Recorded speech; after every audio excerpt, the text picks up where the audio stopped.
Anak Muda. Waktunya Haba Puasa Anak Muda.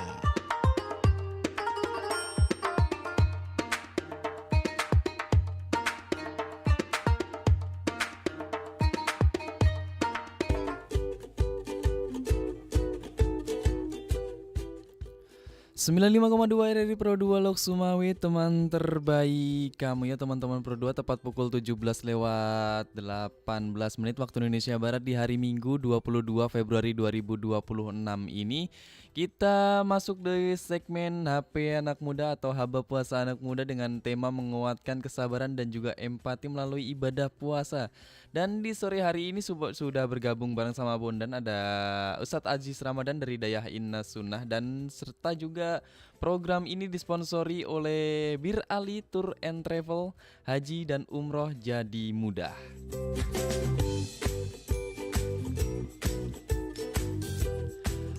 Oke, baik aja kita langsung sapa nih. Selamat sore Bang Aziz. Oke, Bang Aziz gimana kabarnya? Assalamualaikum dulu lah kita ya. Assalamualaikum Bang Aziz. Waalaikumsalam warahmatullahi wabarakatuh.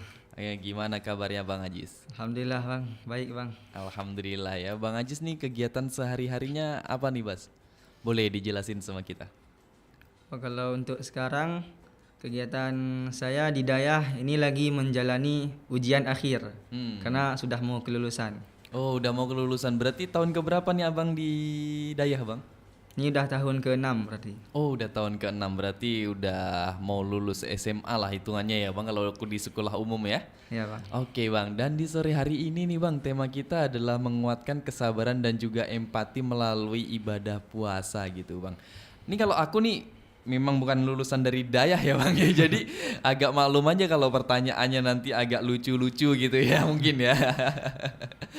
Dimaklumi aja karena memang ya iman keimanan, bukan keimanan dibilangnya, tapi pengetahuan saya tentang keislaman itu memang cetek kan, ini di luar masyarakat yang di luar Dayah itu kan pasti ya rata-rata aja lah gitu Bang. Oke Bang, kalau menurut Bang Aziz nih, aku mau tanya, yang pertama kali aku mau tanyain adalah mengapa Bang kalau di bulan Ramadan itu disebut bulan untuk melatih kesabaran gitu Bang? Ya. Jadi mengapa bulan Ramadan itu disebut sebagai sarana untuk kita melatih kesabaran? Karena di bulan Ramadan itu yang halal pun itu dibatasi Bang. Jadi kita tuh harus merasakan sabar ya, sebagaimana yang orang-orang yang, mohon maaf kita bilang orang miskin di luar sana, yang mereka nggak bisa makan. Jadi itu pas di bulan Ramadan itu kita diarahkan oleh Allah untuk merasakan sebagaimana yang mereka rasakan. Jadi memang dalam bulan puasa ini kesabaran memang betul-betul dilatih, karena nafsu itu terus ditekan dalam bulan Ramadan itu. Jangankan hal yang lain, dari yang sederhana aja, makan dan minum saja tidak boleh. Ya. Jadi apalagi hal yang lain seperti nafsu yang lain sebagainya gitu. Oke, berarti gimana Bang cara pandangan kita sebagai orang awam itu, sabar apa sih Bang yang sebenarnya sabar dalam Islam itu Bang? Ya. Jadi dalam puasa itu konteks sabar yang sebenarnya diajarin itu memang yang terlihat adalah dari proses menahan lapar dan minum. Tetapi yang menjadi indikator sebenarnya itu, kita itu harus sabar dalam memerangi yang namanya itu nafsu. Jadi yang menjadi persoalan sekarang ini adalah ketika pada bulan puasa itu, dalam bulan itulah makanan banyak kelihatan di mana-mana. Oh iya. Belum iya, lagi pas sore itu ramai berburu takjil ya Bang. Itulah. Di saat itulah kesabaran kita, nafsu kita betul-betul diuji. Pernah nggak abang pribadi atau kawan-kawan di luar sana ngerasain kalau kita nggak sarapan nih dari pagi, ini di luar bulan puasa ya. Kita nggak sarapan dari pagi sampai jam 10 misal, lalu kita makan, itu pasti setelah kita makan banyak baru kenyang, karena wajar, karena kita nggak makan dah beberapa jam. Tapi kalau dalam konteks puasa, kita mulai dari habis sahur atau kita bilang dari habis subuh lah, itu nggak makan sampai azan maghrib itu dah berapa jam. Tetapi waktu kita berbuka dengan air manis, beberapa potong kue, itu dah kenyang rasanya. Pernah Udah merasakan kenyang. hal itu, Bang? Iya bang, bener. Kalau dibilangnya itu kita sebetulnya kayak kalau kita nggak makan sehari-hari gitu ya, kita itu harus makan dengan porsi, misal kita harus porsinya 1 piring gitu. Tapi kalau ketika puasa itu, kalau aku yang ngerasain sendiri gitu ya bang, kita sebetulnya cuman kayak makan 5 menit aja, cuman 5 menit itu kayaknya udah kenyang gitu. Baru minum 1 gelas air hangat, dan juga disertai dengan beberapa kue atau kurma gitu, udah ngerasa kenyang sih. Kalau aku di bulan puasa lebih kayak gitu sih emang. Iya kan? Heeh. Itu gimana bang kalau secara ini kan ya unik gitu ya bang. Kalau dari pandangan seorang awam gitu pasti lebih unik gitu, karena puasa kan harusnya kita lebih lapar gitu kan bang. Iya. Karena jarak waktu dari kita mulai start nggak makan sampai makan lagi itu kan lama banget itu kan? Iya lama. Gimana bang? Tapi aku mau tanya, puasa abang nih kebanyakan diisinya dengan ibadah apa sih bang? Kalau saya pribadi ya. Secara pribadi aja dulu. Kalau saya pribadi dalam puasa ini, saya lebih banyak ibadah yang saya lakukan itu tahsin atau membaca Al-Quran. Karena di bulan Ramadan ini kan diturunkannya Al-Quran ya. Iya, Syahrul nuzulul Quran. Ramadan alladzi unzila fihi Al-Quran. Itu kata Allah kan. Iya. Jadi setidaknya minimal kawan-kawan di luar sana atau kita semua lah, minimal dalam bulan Ramadan itu sekali aja khatam minimal. Kalau kita lihat para sahabat atau para ulama dulu, mereka itu sampai berkali-kali khatam itu pada bulan Ramadan. Berarti abang targetnya bulan Ramadan tahun ini berapa kali khatam bang? Insya Allah bang. Target saya insya Allah semoga tercapai 2 kali khatam, karena saya startnya satu hari itu 2 juz. 2 juz ya, wow. Oke bang, kalau kita bicara soal lanjutan yang kita bahas tadi soal nafsu itu bang, gimana bang? Sebetulnya gimana cara mengendalikan nafsu kita supaya sebetulnya kan nafsu itu bukan sekedar cara kita menahan lapar, menahan dahaga, menahan segala macamnya yang nafsu-nafsu semata yang itulah bang. Nah, tapi kan di dalam puasa itu sebetulnya kayak kita mau jajan itu kan sebetulnya nafsu kan bang? Ya, itu nafsu. Sore itu juga nafsu. Itu gimana bang? Dalam penjelasannya bang? Ya. Jadi cara kita mengendalikannya gitu ya. Jadi kita semua itu harus sadar bahwa dalam bulan puasa ini Allah nampakkan semua makanan kuih-kuih itu di depan kita. Itu berarti Allah sedang nguji keimanan kita. Allah kan nggak bilang nggak boleh buka banyak-banyak. Allah nggak bilang. Tetapi konteks dari puasa ini untuk melatih nafsu kita. Tadi sudah dibahas mulai dari pertama, kalau buka puasa sikit aja pun dah kenyang, ya kan? Lalu nafsu kita untuk tidak mudah marah, harus menahan emosi. Makanya kalau kita ada mungkin masyarakat sana di luar dah pernah dengar kalau misal jangan marah-marah nanti kurang pahala puasanya gitu. Itu memang benar, karena puasa itu memang platform atau sebuah ibadah yang Allah khususkan di bulan Ramadan ini, memang benar-benar untuk mengendalikan yang namanya nafsu kita itu. Ya, tapi susah bang, kalau untuk mengendalikan emosi kan memang susah bang. Sama kayak kita mengendalikan gimana kita mau jajan kayak gitu kan. Tapi kebanyakan orang-orang yang sore, apalagi anak-anak muda nih bang, gimana tipsnya bang buat anak-anak muda ini? Sebetulnya kan nafsu juga untuk dikendalikan untuk jajan di sore hari, apalagi udah gitu bang, kebanyakan di luar sana itu ya, kita nggak bilangnya mayoritas lah, tapi secara aku pandang nih kayaknya di sore hari itu sebetulnya banyak pasangan muda-mudi gitu yang gitu kan seharusnya yang dikendalikan kan gitu ya. Bener nggak? Ya benar. Nah, gimana itu tips untuk anak-anak muda nih bagi kaum muda-mudi di sana? Dari abang sendiri harusnya kayak seperti apa kalau apakah menjaga jarak juga dengan ini dibilangnya pacar lah gitu ya. Pacar. Gimana bang penjelasannya bang? Boleh. Jadi untuk teman-teman sekalian di luar sana dimanapun berada, jadi pacaran itu dalam Islam itu dah jelas haram hukumnya. Karena Allah dah bilang wala taqrabuz zina. Janganlah mendekati zina. Jadi yang dalam pikiran anak-anak muda sekarang, mereka bilangnya gini, aku kan pacaran yang penting gak berzina. Kan Allah bilang jangan mendekati zina.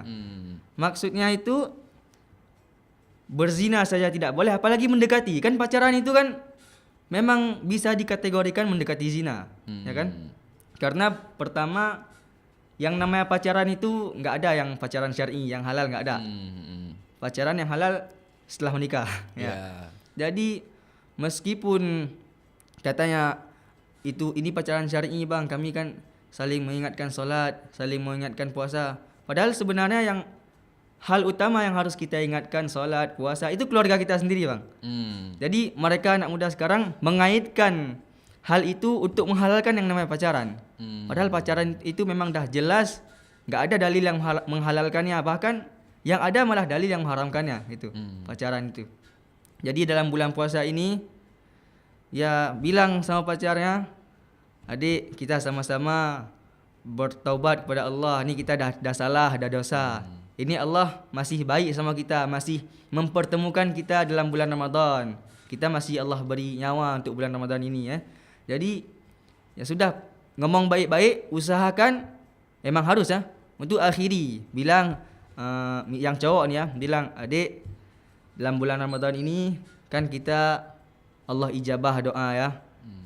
Jadi kalau memang kita saling suka, saling berdoa pada Allah, biar Allah tunjukkan jalan kepada kita, biar dipertemukan dengan cara yang halal. Berarti ditahan juga lah nafsu untuk berpacarannya gitu ya bang, karena ya itu tadi janganlah mendekati zina gitu. Sesungguhnya Allah itu kan membenci yang berbuatan zina itu kan. Oke bang, nah di sore hari itu bang kebanyakan kan kita udah mulai emosian gitu bang. Kalau tipsnya di sore hari biar kita nggak emosian gitu apa sih bang? Ada nggak secara dari Islamnya atau dari tips abang sendiri gitu punya gitu? Karena kalau kita udah lapar tuh ya elah bang, kita disenggol sih kita aja udah bawaannya emosi gitu kan. Gimana bang? Jadi kalau tips dari saya pribadi, sering-sering di sore hari itu atau bahkan sepanjang Ramadan ini atau kapanpun itulah, perbanyak istighfar dalam hati.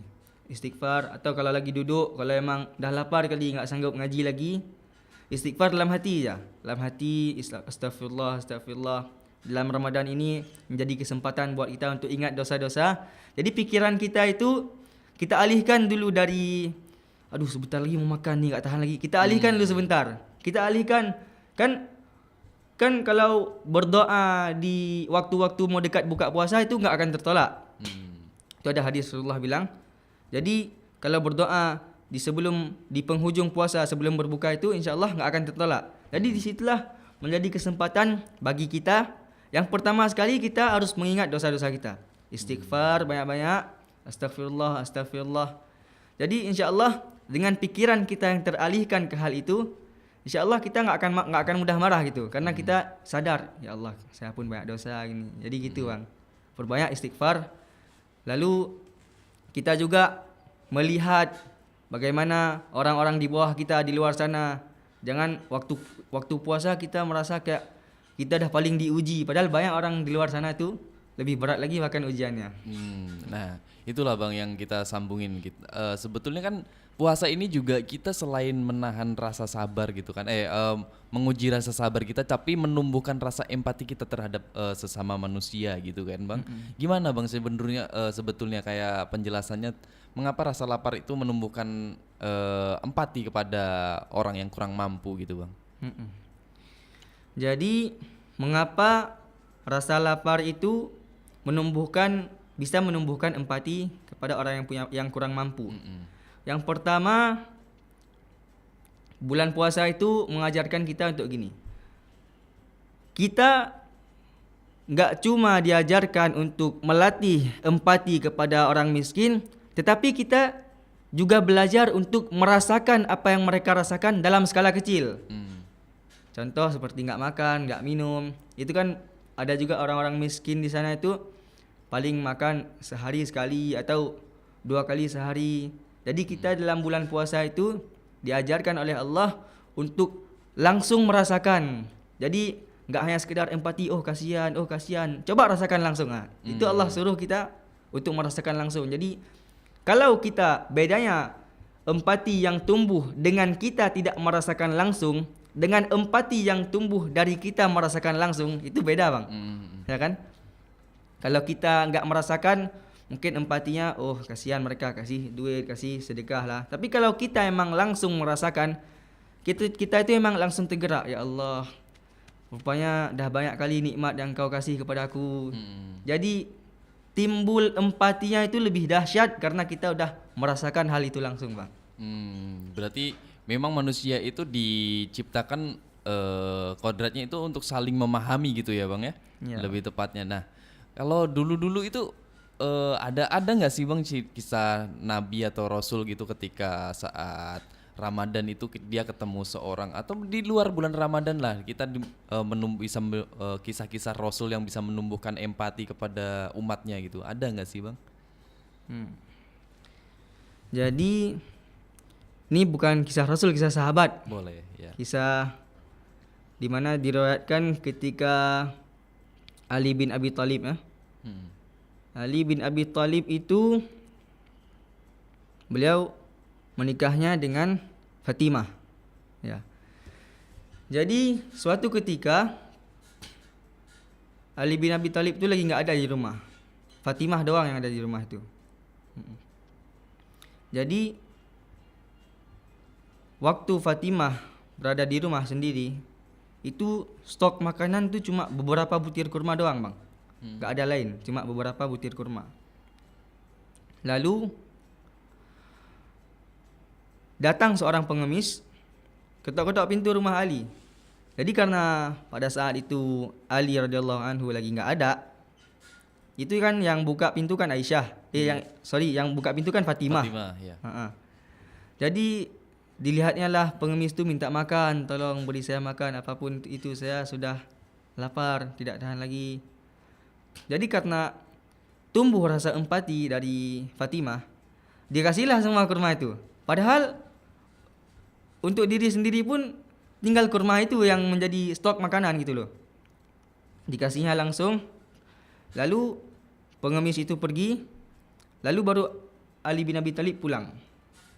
Tanya kepada istrinya Fatimah, "Wahai Fatimah, adakah makanan yang bisa suami kamu ini makan? Dah lapar gitu kan." "Oh maaf bang, tadi ada pengemis, dah saya kasih makanannya ke dia." Lalu Ali bin Abi Thalib bilang, "Enggak apa-apa, pasti Allah akan membalas kita." Lalu tak lama kemudian datanglah seseorang yang mereka itu enggak kenal. Tiba-tiba datang bawa gandum, lalu banyak bawa makanan lah, gandum, kurma gitu kan. Dikasihlah pada Ali bin Abi Thalib. Ketok pintu rumah, "Ini bang ada makanan ini kan." Banyak emang dikasih. Gandum, kurma dan beberapa makanan lainnya lah.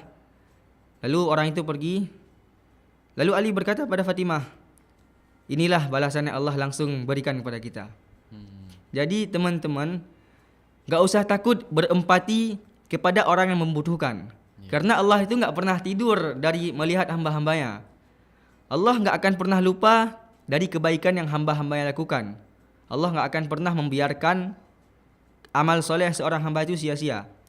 Jadi kalau ada orang membutuhkan datang, sesulit apapun kita, usahakan minimal dalam bulan Ramadan ini kasih ke mereka. Kalau tidak, barangkali bisalah kita beli kue, kita sumbangkan ke masjid untuk berbuka puasa bersama. Atau kita kasih ke orangnya langsung. Misal ada tetangga kita yang di samping rumah, yang kita tahu kondisi ekonominya itu, ya mohon maaf, kurang. Kita kasih mereka. Meskipun makanan yang kita kasih itu sederhana, tapi bagi mereka itu sangat berarti bang. Sampai ketika mereka berdoa pada Allah, "Ya Allah, fulan dah baik kali kasih makanan ke saya, berilah dia rahmat." Itu doanya enggak tertolak tu bang. Karena dia berdoa dengan hati yang paling dalam. Apalagi dalam keadaan puasa. Jadi teman-teman semua, jangan pernah takut untuk berempati. Terlebih lagi dalam bulan Ramadan ini. Oke. Nah, Kalau gini bang, ini posisi kan kita sebetulnya lagi di setelah pasca bencana ya kan. Iya. Banyak teman-teman kita yang kondisi ekonominya, kondisi dibilangnya rata-rata kondisi ekonomi lah, karena sawah entah segala macamnya dari keluarga maupun dari punya pribadi itu ada yang hancur sampai nggak bisa ditanami lagi. Aku mau tanyanya, ibadah apa bang yang terkecil untuk menimbulkan rasa empati itu, kita peduli kepada, meskipun kita itu korban gitu kan, tapi kita bisa membantu korban yang lain atau kita bisa berempati terhadap orang lain seperti itu. Ibadah apa mungkin bang yang terkecilnya untuk dalam Islam yang bisa dilaksanakan gitu bang? Jadi ini bagi para sesama korban ya.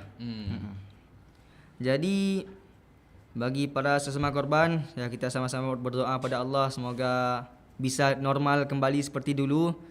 Jadi ibadah terkecil yang bisa sama-sama kita lakukan, meskipun kita tidak bisa saling membantu dalam bentuk material karena kita juga lagi susah, minimal kita itu membantu dengan mendorong mereka untuk tetap percaya kepada takdir Allah. Kita sesama korban ini kita bantu dorong mereka, ajak mereka untuk percaya bahwa takdir Allah itu baik, karena semua yang Allah takdirkan, kan bencana ini kan takdir Allah. Semua yang Allah takdirkan itu gak ada yang sia-sia, pasti ada hikmahnya di akhirnya. Lalu yang kedua, ajak sama-sama untuk beristighfar, karena Allah sendiri dah bilang dalam Quran surah Nuh, faqultu astaghfiru rabbakum innahu kana ghaffara, maka beristighfarlah kepada Tuhan kalian, maka sesungguhnya Tuhanmu itu Maha Pengampun. Lalu apa balasannya? Yursilis samaa 'alaikum midrara. Allah bakal turunkan hujan, tapi ini hujan berupa rahmat, bukan banjir seperti kemarin. Allah akan berikan hujan rahmat. Lalu wa yumdidukum bi amwalin wa banin. Allah akan memperbanyak harta, memperbanyak anak. Wa yaj'al lakum jannatin wa yaj'al lakum anhara. Allah akan memberikan kebun-kebun. Jadi istighfar itu bukan cuma ibadah yang dilakukan yang tujuannya itu untuk diampuni dosa, tetapi istighfar itu menjadi jalan yang bisa mempercepat datangnya rahmat Allah. Jadi mereka kan, yang kawan-kawan saudara sekalian di sana kan masih belum pulih secara total lah. Jadi kalau sering-sering beristighfar, itu pasti, ini dah janji Allah dalam Al-Quran, itu akan Allah pulihkan kembali seperti dahulu. Jadi jangan saling menyalahkan, tapi saling-salinglah mendorong untuk muhasabah diri sendiri. Ya Allah, apa yang dah saya lakukan ni, beristighfar dengan hati yang tulus. Pasti itu Allah dah bilang di Al-Quran, berarti pasti kan, pasti akan Allah berikan rahmat kepada kita semua. Jadi janji Allah itu memang kalau kita selesai bencana itu memang kita diberikan rahmat yang lain seperti itu ya bang ya? Iya bang. Oke bang, kalau gimana kita sebagai umatnya nih agar selalu percaya bahwa Allah itu hadir di setiap sabar kita, setiap empati kita, setiap perilaku sehari-hari kita. Apa yang bisa menumbuhkan bahwa Allah itu selalu hadir kepada orang-orang yang sedang terkena bencana dan segala macamnya, sedang diuji kayak gitu bang? Apa itu bang kira-kira yang bisa menumbuhkan rasa keimanan kita lebih tinggi lagi padahal kita lagi diuji gitu bang? Ya kebanyakan di luar sana orang begitu merasa sedikit diuji dah merasa paling sengsara gitu dah menyalahkan Allah. Kenapa Allah enggak hadir dalam hidupku? Kenapa Allah kasih aku kayak gini? Padahal itu konteks yang sebenarnya itu, Allah itu enggak pernah yang namanya luput dari memantau kita. Rasulullah dah pernah bilang, jika Allah menguji suatu kaum, berarti Allah lagi sayang sama kaum tersebut. Dan jikalau kaum tersebut ridha, maka Allah juga ikut ridha.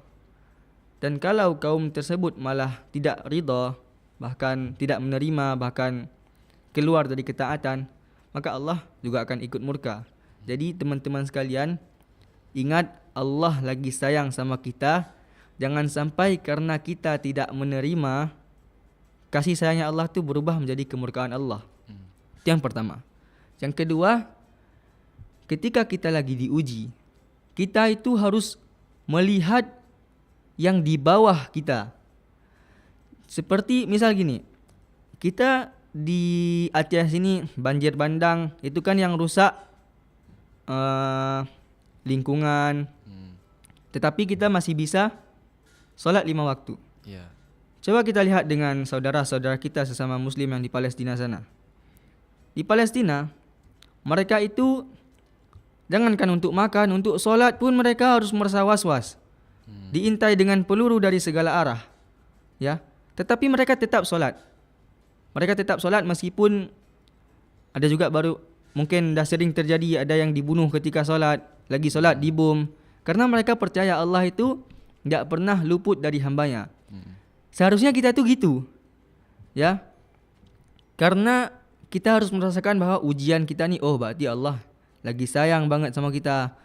Oh kita harus bersyukur karena tengok tu kawan-kawan kita di Palestina sana, jangankan untuk makan, untuk tempat tinggal, untuk kondisi sosial saja mereka tu dikepung oleh peluru di mana-mana gitu kan. Jadi kita tu harus melihat orang yang di bawah kita lagi. Berarti oh berarti ni aku harus bersyukur karena di bawahku ni ada orang yang ujiannya tu lebih berat lagi Allah berikan. Kan Allah dah pernah bilang di Quran Al-Baqarah, surah Al-Baqarah ayat terakhir, la yukallifullahu nafsan illa wus'aha. Kalau Allah dah bilang kan kita harus percaya kan. Allah bilang gini, Allah tidak akan menguji seseorang melebihi batas kemampuannya. Jadi ketika datang ujian kepada kita, kita harus percaya aku pasti sanggup. Sambil minta pertolongan kepada Allah SWT. Oke, berarti kalau di luar bencana ini berarti itu tandanya kalau Allah itu sayang kepada kita. Termasuk juga sakit berarti itu Bang ya? Ya. Sakit. Tapi Bang, aku mau tanya sedikit nih soal kalau misal kita diterpa bencana itu kan posisi memang susah untuk sholat, apalagi untuk sahur kayak gini lah, kita dibilang Ramadan kayak begini kan sangat menyiksa gitu ya Bang ya. Gimana caranya sebagai kita umat manusia agar tetap bisa menjalankan ibadah ini dengan khusyuk gitu Bang di bulan Ramadan ini? Bagi yang tertimpa bencana Bang. Iya.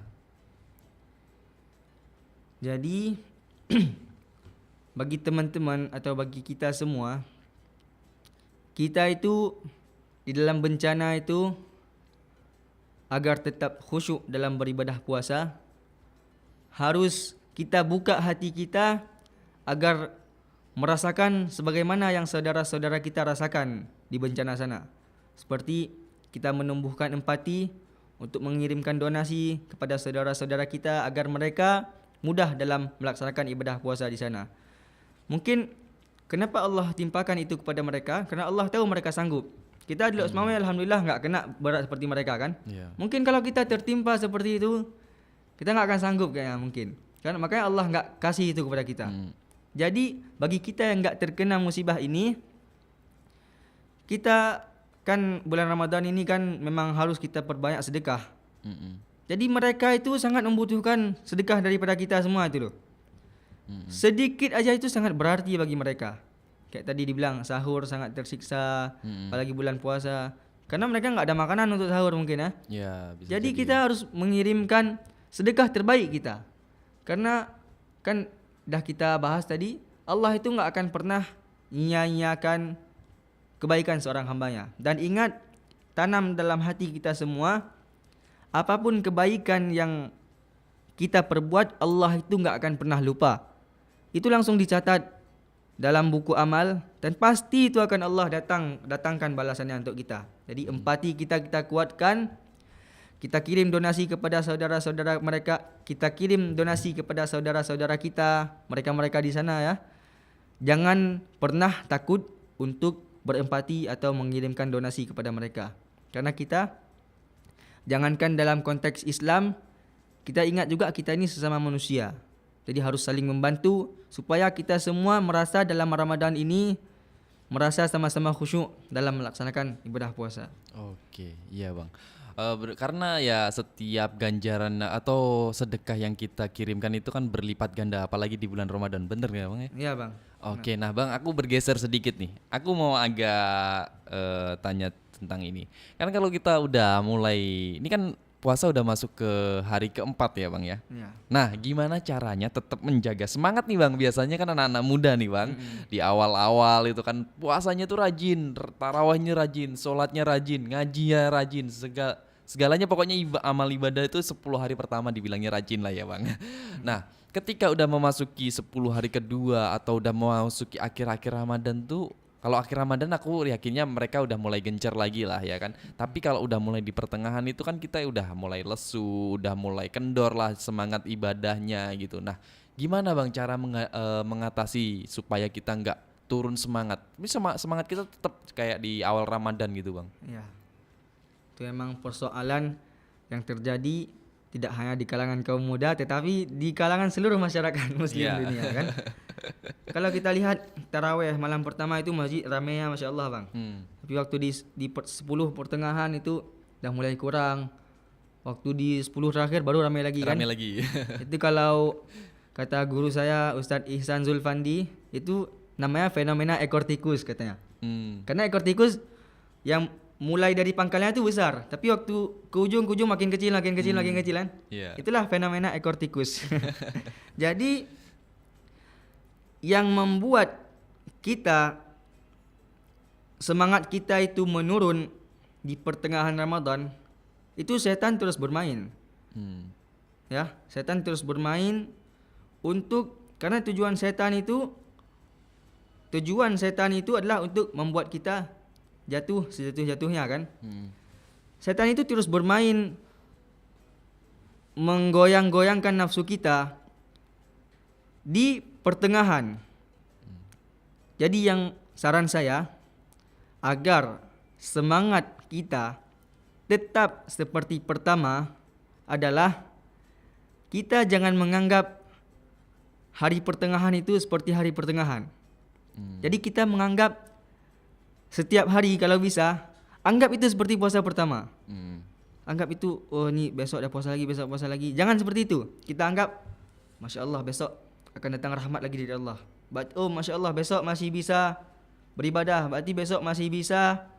Kalau kita ngaji itu pahalanya itu lebih lagi. Berarti besok masih bisa. Kan kalau di luar Ramadan itu Rasulullah bilang 1 huruf 10 pahala kan. Tapi kalau bulan Ramadan ini beda bang. Bulan Ramadan ini itu lebih lagi Allah tingkatkan pahala bagi kita membaca Al-Quran. Jadi setiap sahur itu, setiap mau malam, mau tidur, kita harus tanamkan dalam diri kita, besok puasa, jangan gini, besok puasa lagi, aduh lemas lagi, besok puasa lemas lagi. Jangan gitu. Tapi kita tanamkan, Masya Allah besok berarti kalau baca Quran masih bisa lebih pahalanya nih. Masya Allah besok kalau kita sedekah masih bisa lebih pahala ini. Jadi yang mindset kita itu setel dalam pikiran kita, jangan kita jadikan puasa ini sebagai beban. Kan cuma sebulan, ya kan?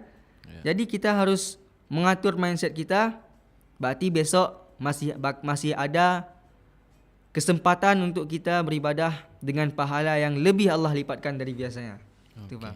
Berarti kita harus berkaca lah, gimana ya, kayak beroptimisme gitu ya, optimisme bahwa besok kita masih puasa lagi dan siapa tahu kita nggak bisa ketemu di puasa tahun depan gitu kan. Jadi kita harus optimis dalam mengejar ibadah di tahun ini, seperti itu ya bang berarti maksudnya ya. Nah oke bang, kalau gini bang, aku mau tanyanya soal ini bang.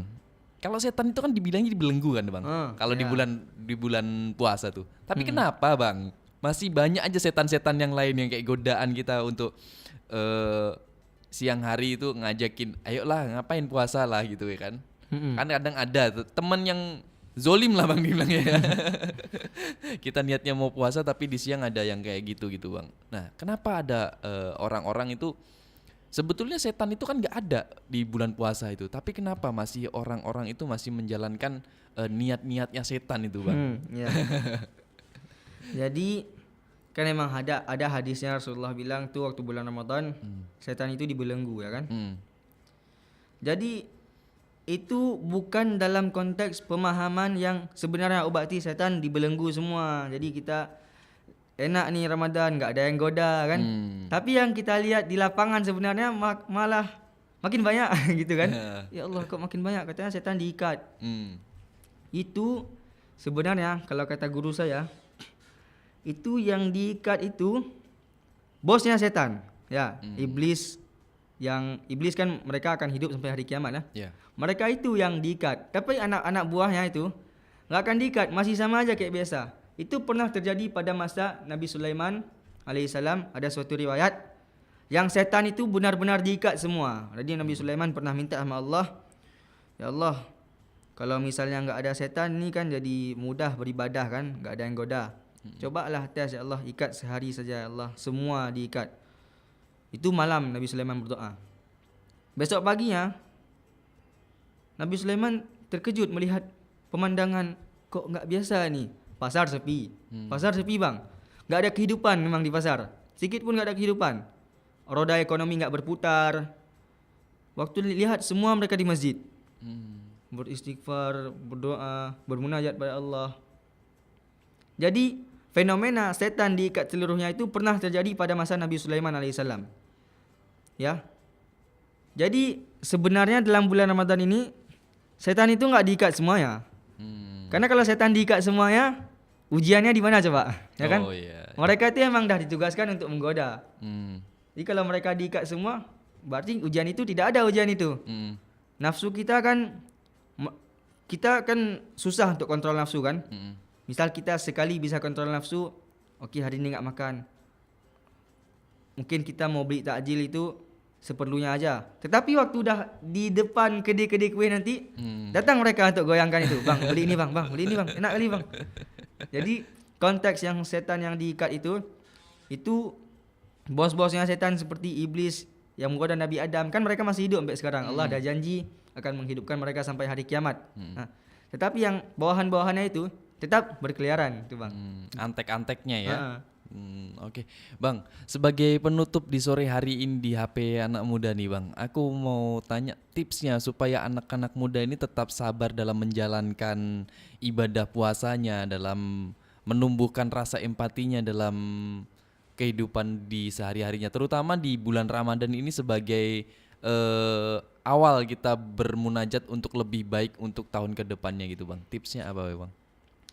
Jadi untuk kawan-kawan sekalian dimanapun berada, baik yang muda ataupun tidak muda, tapi terkhususnya untuk anak muda, kita itu dalam bulan Ramadan ini untuk melatih kesabaran dan empati menjadi lebih baik adalah usahakan untuk mengontrol nafsu kita. Perbanyak istighfar. Istighfar itu amalan yang Masya Allah. Tidak hanya konteksnya itu untuk mohon ampun, tetapi ketika kita beristighfar, akan ada banyak rahmat dan kemudahan yang akan Allah datangkan kepada kita. Jadi perbanyak istighfar, perbanyak baca Al-Quran. Kalau ada kita bisa sisihkan uang kita, sisihkan, sedekahkan. Kalau bisa sedekah yang terbaiklah dalam bulan Ramadan ini. Dan ingat tanam dalam hati kita semua, Allah itu enggak akan pernah lupa kebaikan hamba-hambanya. Jadi jangan takut untuk berempati, untuk menyisihkan uang kita. Jangan takut untuk kita menahan nafsu kita. Karena percayalah Allah enggak akan pernah lupa terhadap amal soleh yang kita lakukan. Dan pasti akan Allah balas. Itu bang.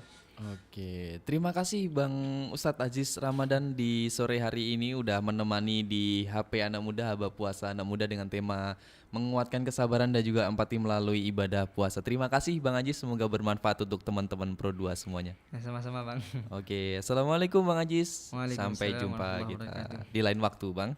Oke, itu tadi teman-teman Pro 2 perbincangan kita dan sedikit HP Anak Muda, Haba Puasa Anak Muda tentang menguatkan kesabaran dan juga empati melalui ibadah puasa bersama Ustadz Aziz Ramadan dari Dayah Ihyatul Sunnah Kota Losumawe. Semoga bermanfaat untuk teman-teman semua di 95,2 tentunya. Dan aku masih bakalan nemenin kalian sampai nanti malam, tapi kita harus closing dulu untuk HP Anak Muda di sore hari ini. Terima kasih perjumpaannya, semoga bermanfaat untuk kalian semua. Kamu baru aja dengerin Berkah Ramadan, Ramadan jadi cuan. Kerjasama RRI dengan Asosiasi Pelaku UMKM dan IKM Apui Kota Lok Sumawe.